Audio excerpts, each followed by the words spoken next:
नमस्कार देशिया खबर हेचडी चैनल के मोर स्वागत।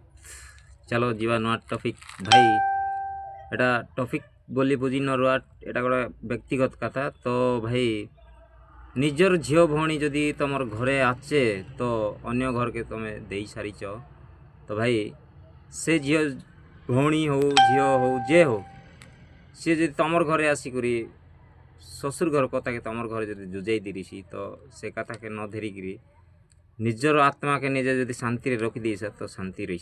तो भाई मोर कहवा अर्थ है अन्य घर देला झी बहनी के निजर घर पुरैकी ताके जदि सेनिया श्रद्धा कर देसा ना जीवन जाक तमें से स्टोरी ही रही।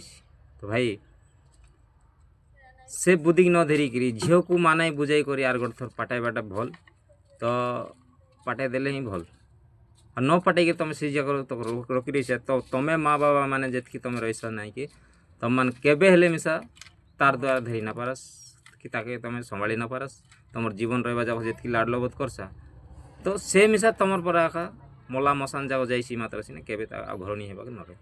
तो भाई जदि वीडियोटा भल लगे तो मीठा कमेंट और शेयर गोटे करा और जदि खराब लगलानी कमेंट रे लेखा जदि भूल अच्छे तो नेक्स्ट वीडियो देवी। रही जय जगन्नाथ।